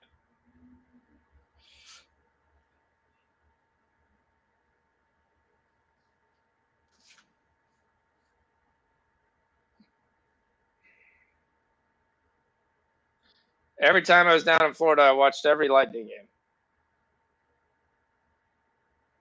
I was lucky because the Rays hadn't started by the time I left.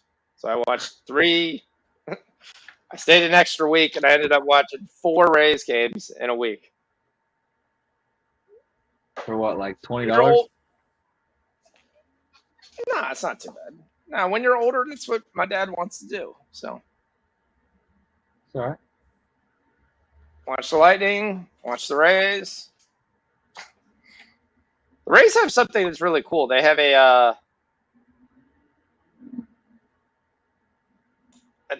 they have like one of those Amazon stores. There's no cashier there. You walk in, you scan your card, Yeah, the and then you Amazon just Fresh. No, this is just like so they're like, you want to grab a beer, you want to grab your Coke, you want to grab your soda, grab your chips, all that kind of stuff, right? As long as it's not hot dogs, stuff like that. And you literally just pick it up, grab it, and walk out. And then as soon as you go past the sensor, it just bills you. Okay. Goes by really, really quick. So you have a line just to get in there and grab what you want, and then you walk out. It's kind of interesting. It knows if you put something back, so it's only hitting you as soon as you walk right out. All right, that was the end of the 5th inning. So we went through 5, and we get 0-0 game in St. Louis, Pittsburgh. We got Cy Young. Is pitching against Walter Hayes right now. That and they're just making ridiculous catches in the outfield. Yeah. So we'll finish up this Toronto game, and then we'll call it from there. You got a plus 110, plus 125 on Toronto right now. Detroit's got a runner on, trying to get an insurance run. Uh-oh. They already made one throw over. Buffalo ties it. The Rangers take the lead. Is anyone playing in those games? By the way, Hovland did win. Hovland won the round. It's suspended. Oh, yeah, because Ray. Okay, you're right. But they did suspended. -6. Yeah, Okay. no one knows till tomorrow. You got another guy. You got Dynamite has shown up. I know, Walker. That's what I said. And you said, who? Walker, my guy? And I was like, oh, shit. Oh, Dynamite. They're the only two guys that didn't finish, too. I know there's some other guy that's way down here. Cameron Young. And Matt Lee. Okay, there's like 7 guys. Sure, it's probably 9 because you only play with the threesome. So Yeah, and Rye is like 11 feet from a par, or no, from a birdie. So you took Buffalo, right? what time do you think they'll start? Like 5 in the morning? Yeah.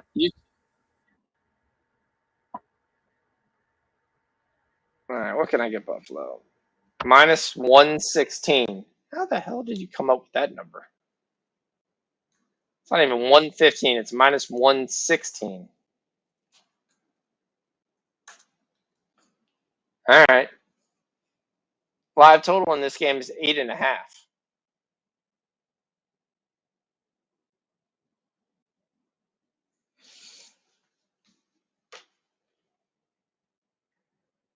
Pittsburgh's up 2-1. Caps are up 4-3.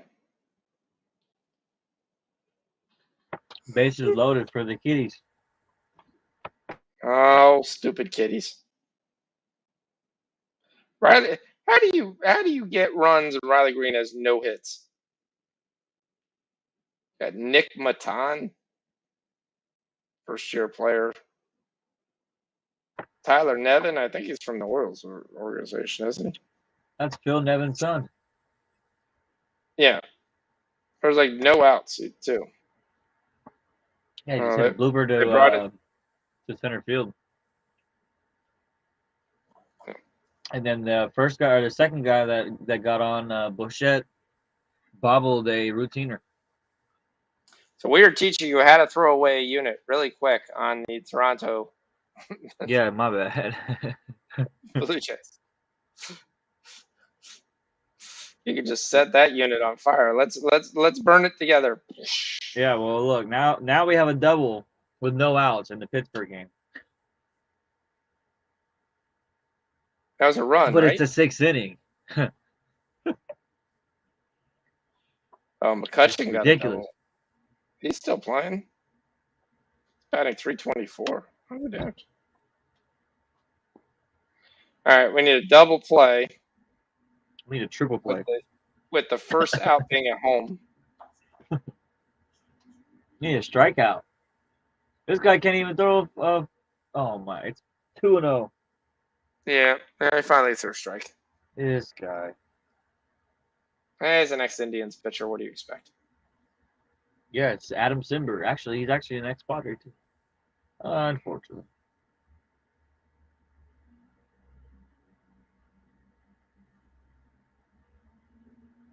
I didn't know Carlos Santana was on the Pittsburgh. What are they doing? Reviving the old guys?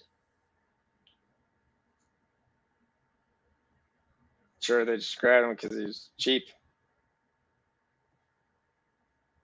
How about Nelson Cruz? He's top 5 in home run leaders. Oh! He's always top 5 in the home run leaders. He got the man at third. We're going to get another guy. Is that foul? What happened here? What's going on here? In what game? The Toronto. Oh.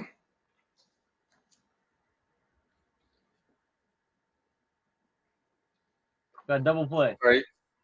No You're talking score. about Carlos Santana, so I turned over to that. Oh, it's 1-0 Pirates now. Yeah. That's what I was turning over. I was like, Santana got a single. And he was just stretched to a double. 1-0 Pirates. Can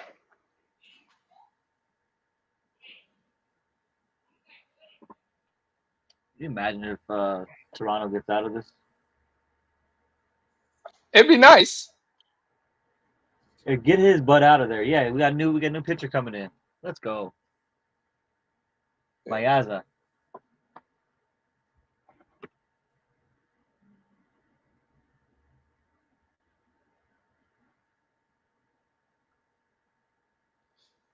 All right, so Mesa's pitched 4 innings pitched. He's got 1 save and a 2.25 ERA, 4 strikeouts. He's given up 7 hits in 4 innings. So his whip's 1.7. That's not great. Maybe we want the other guy back in.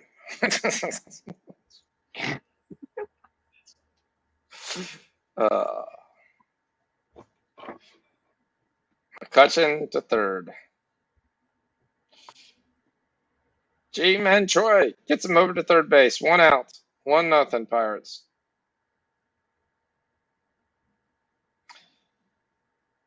Phillies trying to do a late rally. 2 men on, 2 outs. Down 4. What can we get Toronto on live? Plus 190.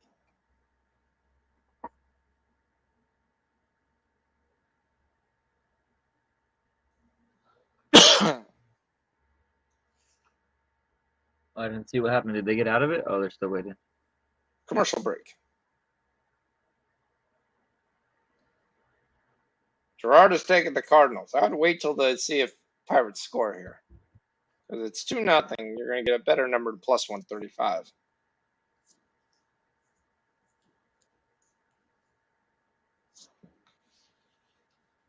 The Cards have forgot their bats today.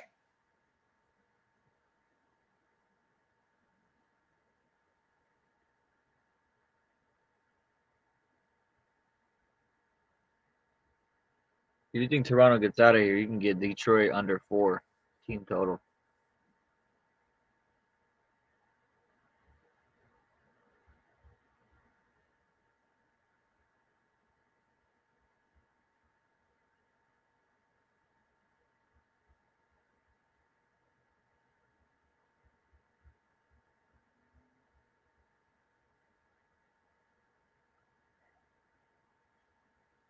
All right, so we got Tim Mesa and the new Work Rogers Field. We still have bases loaded, which is almost a miracle. Now, Riley Green here. How was it not 2 outs?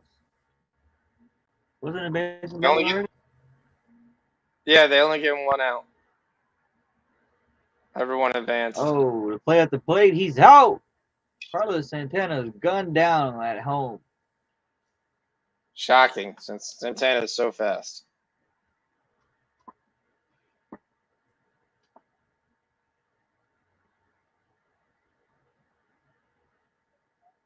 All right, Montgomery looks like he might only give up 1 here. Mays is ahead in the count. He's got a 1-2 count.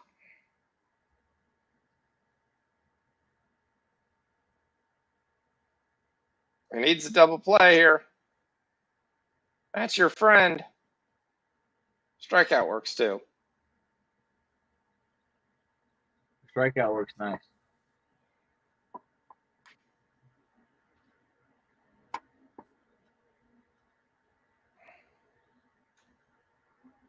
Blue Jays are plus 130 now.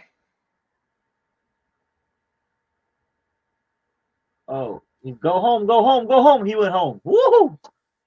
Oh, 1 out or 2 outs. Yep, get the out. A hitting, what do you call it? Hitting bunt, swinging bunt, right to the catcher. It was a race to home.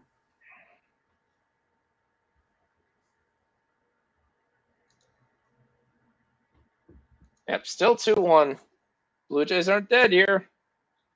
I can get this third out. Yeah, it's key though.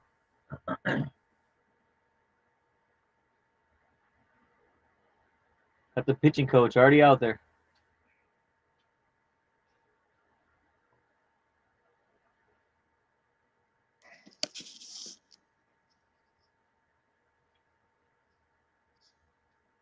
So Riley Green does not come through.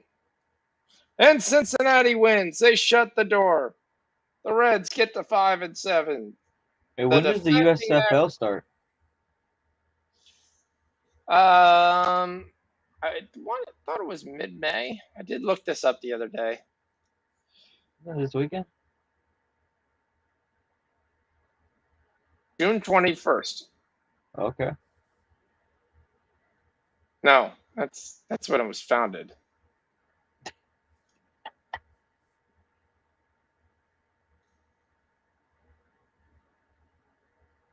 All right. When is the USFL season? How to watch and schedule list of teams. It's June 24th. That wasn't that far off. All right. Goldie is up. Goldie is. That's the playoffs. That's the playoffs. Fox, you're messing with me now, man. I am messing with you. Saturday, April 15th. So this weekend. So the USFL and XFL are going to be on the same time? Yep. Time to let's see who. I mean, anybody that has ESPN Plus, of course. And the Blue Jays. Blue Jays get out of it. Like you said, they get out of it. St. Louis gets out of it. Paul Goldschmidt is up. First hit is in play, and it's out. So Goldie goes 0 for 3. Nolan Arenado up. He's 0 for 2. I mean, the Pirates guy's got a 2-hitter. Both hits by Brendan Donovan.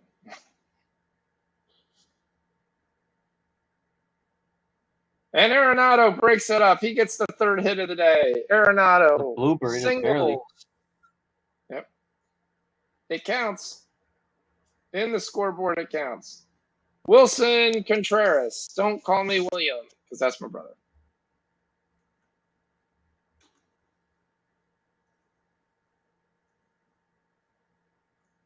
All right. If you want the Blue Jays, you can get them at plus 105. They're loving this Blue Jay action. We're going crazy. Do we know who's batting next?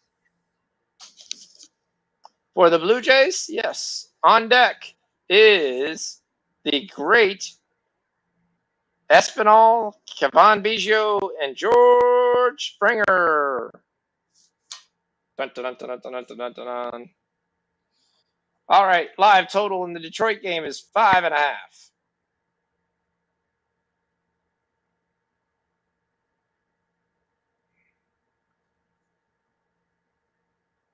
Can the Cardinals get something going here? Gerardo believes he took the plus 135. Strike 2. Wilson Contreras doing a great job of just watching the pitches. My catcher, hey man, be nice to him. He's batting 172. It's not hard to be nice. He has like 3 hits in the whole season. But he did get a stolen base today. And he fouled out at first base. Fouled. Oh my gosh. All right, 2 outs. Hey, you about to get dropped, homie. I'd rather have a Padre catcher. Padre catcher hit 2 home runs almost damn near yesterday. Actually, almost hit for the cycle yesterday. Yeah. All right, let's see what Toronto's going to be doing here. You see that the Marlins finally got a cycle? Yeah, for the first time ever in their history, that's kind of hilarious. With their free agent signing. That's so they can finally tell their 10 years. We signed somebody good. Well, I like Luis Arias. That's a guy to bet. I bet him total bases almost every day. Right. He hits for high average, so you can get it with 2 hits, or you can get it for him getting a double, which he gets a lot. All right, here we go.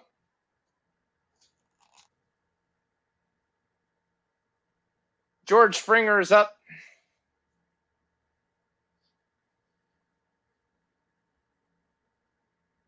Oh no, they had this wrong. It's the heat of the order. It's Springer, Bichette, and Everett. This is Toronto's best bet here, right here.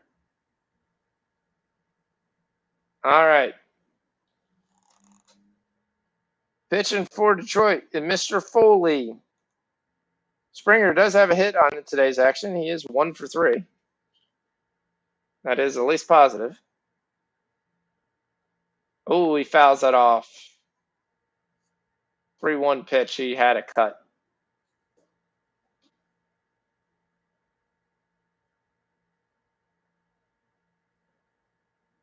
Detroit guy rubs his arm, rubs his elbow, trying to make sure he gets this stuff onto the ball as best as he can.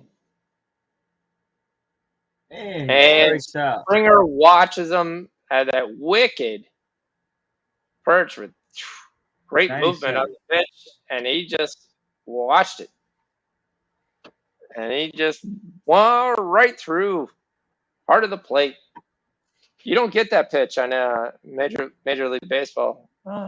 The show. You have the new one? No, I'm still playing the old one. The new one's dope. And I'm not sure I'm going to get the new one. I think I'm going to get Diablo as my new game. So I wanted to get NCAA, but I got to wait another year. It's not going to be out till 2024. So I still play the old one. I just don't play online that much. I don't play that long. So, like, the best thing I like about the PlayStation is you can start a game and then just, like, turn it off and then go back to it. Hey, look, I'm still in the 5th inning. Right. I'll finish this part of the game. All right, defensively for Detroit, why we're looking at their defense, who knows? They've made no changes, but we're still looking at their defense like that matters. I think they changed their right fielder, the one that just caught the ball. Oh, they put in Badu. Badu was already in. Oh, Vierling hit last inning, so that wasn't a change. I think he pinched it. Oh, did he pinch it? Okay. All right, 2 outs for Toronto. Now it's Vlad the Impaler with his 420 average. This is the Toronto's best hope. Can he hit the baseball hard? And not at someone. Well, normally you just want to hit it hard, and you just hope for the law of averages works for you here. All right, he's doing a good job. Looking at the first 2 pitches, 2 strikes, no balls. That last pitch was not over the zone. That was a nasty pitch, to be honest. Catcher, but was, messing with him. Yeah. All right, you're ahead of the count 0-2. This is probably going to be a strikeout because they're going to get Vladimir Guerrero to chase here. I gave him a time. I wouldn't throw anything anywhere near the plate. Gave him a time violation. First ball. 2-2 count again.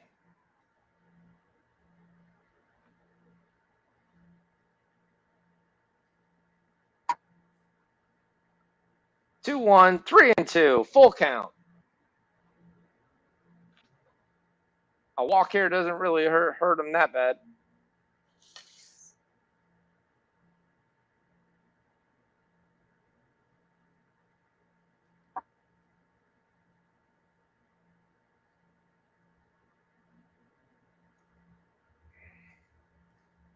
And nope.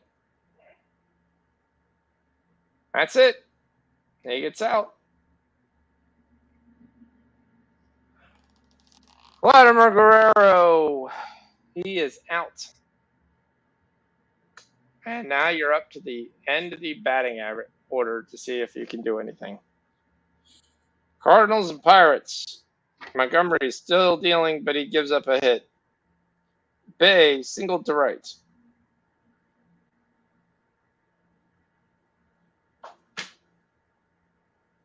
Just me. The Toronto game feels like it's taking forever.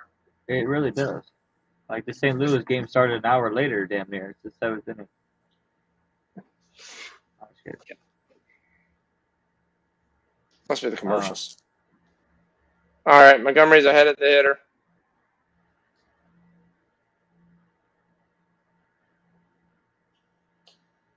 Let's see if Montgomery can roar back here.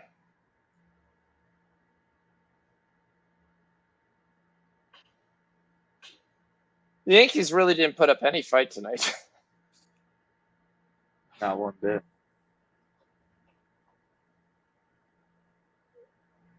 Glad I took the over.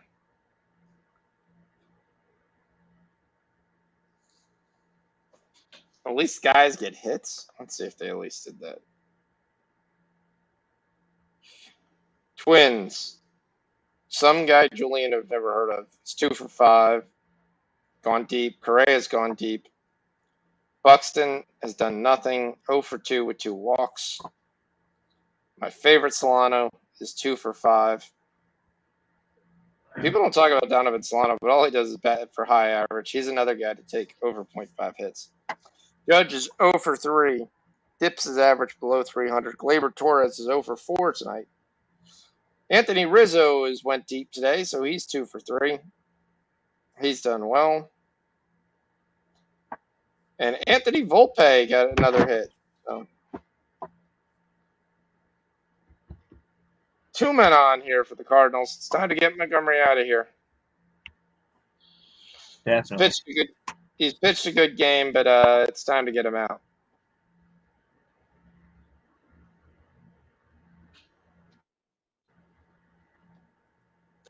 Goodbye, the Yankees. It's a solo shot. Anthony Rizzo with his second home run of the day. 11-2. Nice. Does anybody actually have him? Me, you, Rich? Somebody does. Yeah, well, no, he ain't on the waivers, trust me. I've been looking and digging. I barely got Max Muncy. I'm like, well, got somebody. Hope he doesn't get hurt like my other 20 guys. Anthony Rizzo's on Bob's team who's playing me. Of course. I'd say Bob's team's not bad. I'll tell you, if Harper comes back and he gives him anything, got a nice team. Trying to get Vinny P from him, but after I told him to keep him, and he was like, I'm going to drop him. I was like, he's got trade value, so I wouldn't drop him. Somebody already said they want him, so I wouldn't just drop him. So I would look to see what you can get for him. I said, I'll be interested in what you want, flat honest, if you want to trade him.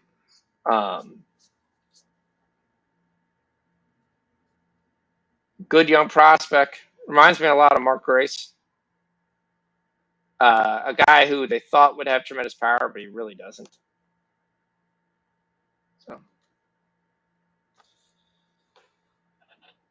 So we go to up-to-date scoring. Pointer's got two goals today. Up-to-date scoring. Bob has increased his lead to 9-3. There's only one person getting beat worse than I am, and that is Jump Shot Jordan beating the crap out of D-Money 9-2. Yeah, I am hurt. Every guy that swings the bat is hurt right now. You have any idea what those things mean? Like the 402, 403, 31, 130? Nope. I don't have anything with me. 270. Okay, how many innings remaining in the game?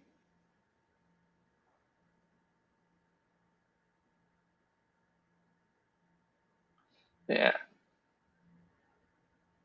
Okay, and that's the previous day was 8.5 to 3.5. So Bob's took another category. What did he take? He took home runs because Rizzo's hit 2 home runs. I've got Goldie. Goldie is 0 for 3, and he's given a strikeout. DJ LeMahieu got the day off. Devers got the day off. Cedric Mullen was probably one of the only guys on the Orioles not to really do anything. 1 for 4. Christian Yelich hasn't played yet tonight. Nolan Arenado is 1 for 3. At least got a hit. Gunnar Henderson had a nice day today. 1 for 3, 2 runs. Helped out his striking average. I had no pitchers to pitch today. He did pitch Johnny Brito, so that should be a positive for me. Because Right. it hasn't calculated Johnny Brito's 94.5 ERA. Which, of course, it doesn't work that way. They just take 0.2 innings and he gave up 8 runs. So I should take over ERA, barring anything. You did have Jordan Montgomery, though. Montgomery's pitched well. So 1.42, and Diaz didn't pitch at all. Diaz did pitch a third of an inning for Cincinnati, and he got the save. Bases loaded for the Pirates. I told you Jordan Hicks came in to relieve Jordan Montgomery, and he walked Ke'Bryan Hayes. So Detroit's threatening again, 2 on, 1 out, first and second. Now, they intentionally walked Baddoo to try to set up the double play because they're worried about Baddoo's hitting the ball. Ottawa's on a power play for the last 3 minutes here. Toronto's beating the Rangers. Oh, yeah. The Rangers scored and they took it away, and the Rangers lost. Pirates scored 2-0. An out sacrifice fly moves the runner.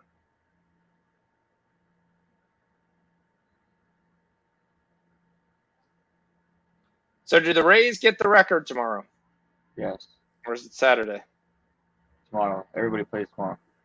It's Rasmussen versus Barrios. Why there are no early games on a Friday just pisses me off. I mean, you put everything at 6 o'clock, 7 o'clock. So you just got 18 games that like no one's watching on TV.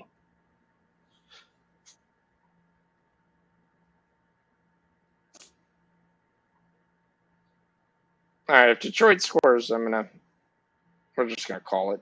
We're just gonna call the Toronto loss. All right.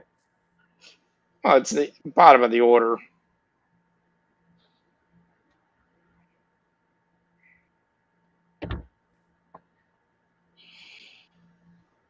Toronto has 7 hits and only has 1 run.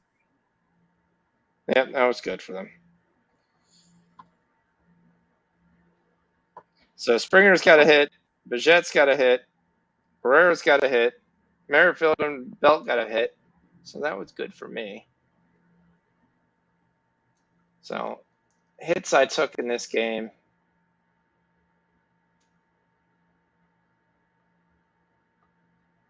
Buxton did get a hit. He hasn't done anything. Solano did get a hit. Gleyber Torres obviously didn't get a hit. Took the over 8.5 in the Yankees game. That came through. Took the over 8.5 with St. Louis. That's not going to come through. St. Louis and the Brandon Belt to get a hit. That's not going to come through. Did he not St. get Louis one? Belt got a hit. St. Louis isn't going to win. Oh. St. Louis and Springer to get 1.5 total bases. I don't think he has. Still got time. It's only 2 runs, man. Yep, another out.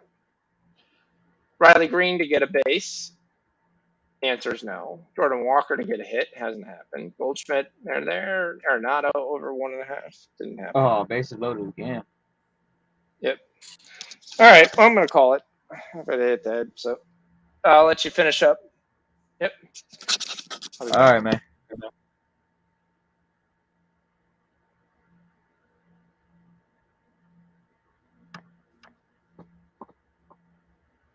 Yep, Detroit scores.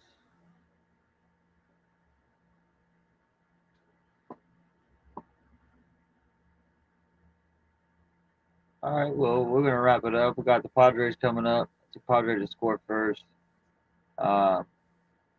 Colin Ray used to play for the Padres. He is straight trash. I don't care who you take. Padres are going to break them. Padres team total over 9. Don't really like Martinez at all. So I like the over 9 big time. Stolen base prop, I took Grisham and Xander.